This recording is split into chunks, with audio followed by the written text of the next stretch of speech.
Hi guys, and welcome to my video. Today I'm doing a let's test of the blending ability of the Winsor & Newton Promarker brushes, the 48 set, and I'll be testing them inside my Ohuhu sketchbook.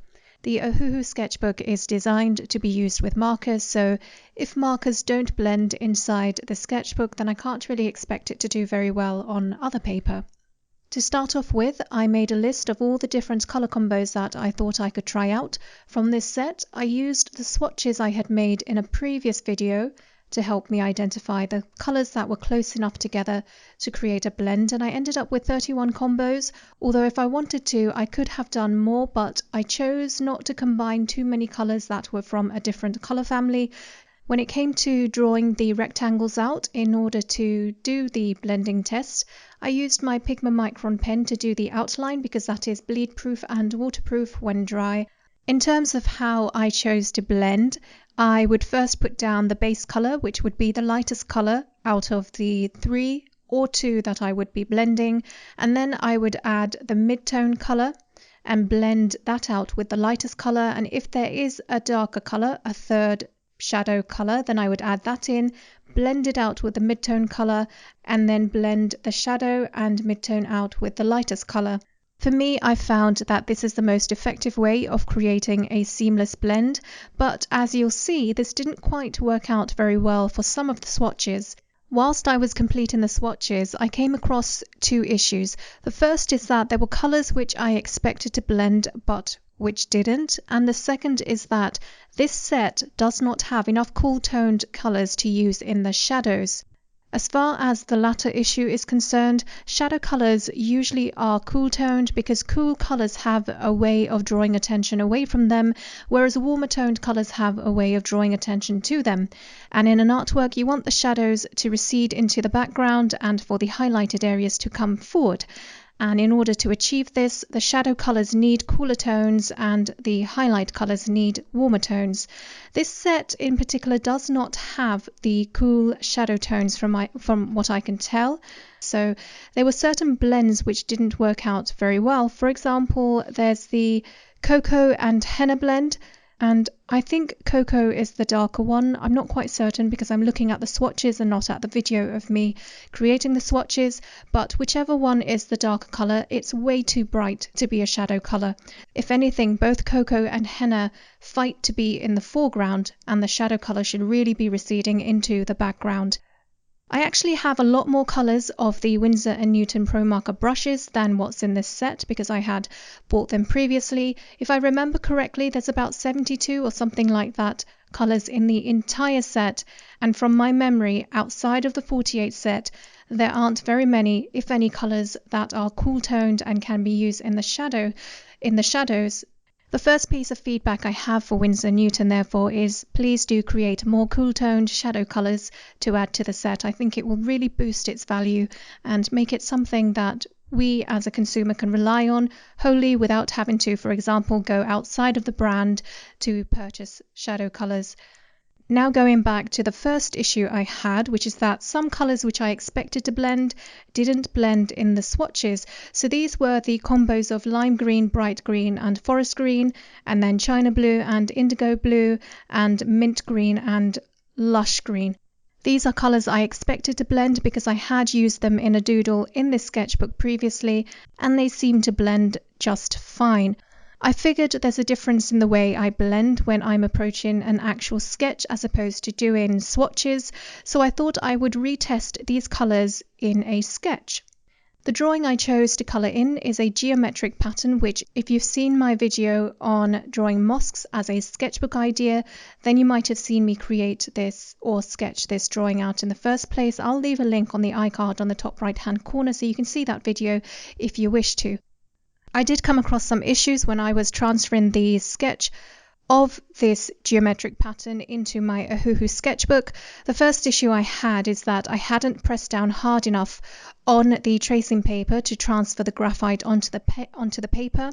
So when I came to tracing with my black marker, I could see some lines, but I couldn't see others. In the end, I didn't want to go through the process of retracing, so I kind of just put down the lines that I could see and guessed where the lines I couldn't see would be based on the lines I had already put down, if that makes sense. But it does mean I overshot the inked lines a lot, as well as made a lot of mistakes in proportion. So I apologize to the people who specialize in geometric art. You might feel a little insulted with how badly I did, but I promise I will try to do better next time.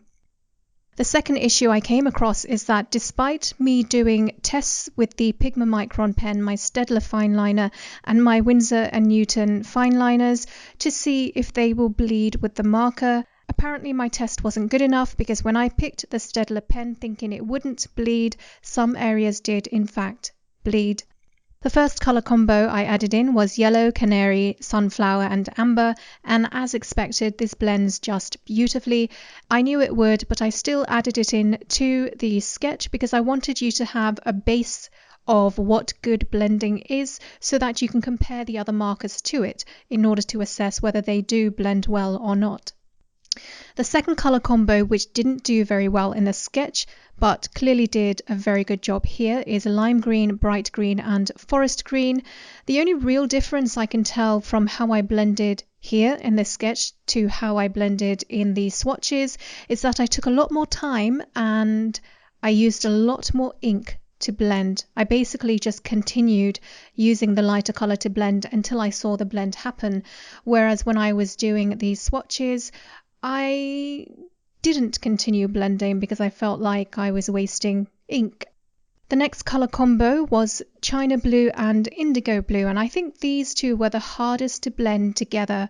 You'll see that I placed China Blue down first and then I placed Indigo Blue, and when I went back in with China Blue to blend out the Indigo Blue, it took a while. It really did take a while. It was almost as though I was using a colourless blender, and if you've seen the way colourless blenders are used, you pretty much just rub at the marker until it lifts up. I felt like that's what I was doing with the China Blue and Indigo Blue combo.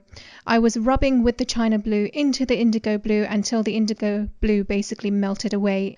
It's a very different way of blending, I guess. It's definitely not as easy as blending the yellows, which just seem to seamlessly melt into each other. In the end, I decided not to test out mint green and lush green in this sketch, but I did add another colour combo, which I know works because of a doodle I had done previously, and that is royal blue and indigo blue. So royal blue and indigo blue were easier to blend than China Blue and Indigo Blue, but it was harder to blend than yellow, canary, sunflower and amber, as in the yellows and oranges. It was somewhere in the middle in terms of how easy it was to blend. But just like when I was blending the greens and China Blue and Indigo Blue, it did require me having to use a lot more ink to get that blend. Out of all of these colours, as I'm sure you can imagine just by looking at the swatches from my previous video, the yellows and the oranges were the easiest to blend. And one of the things that really helps these colours blend is that they are very close to each other in terms of their colour shades, whereas when you look at royal blue and indigo blue and China Blue and Indigo Blue, they have quite a few shades in between that could be added. I can say the same thing as well for lime green, bright green and forest green. I'd say especially lime green and bright green has a lot of different shades that could be added in between. My second piece of feedback, therefore, for Winsor & Newton is please do add a lot more colours in the range so that we can have at least 3 close colours to help create a seamless blend with the different colours.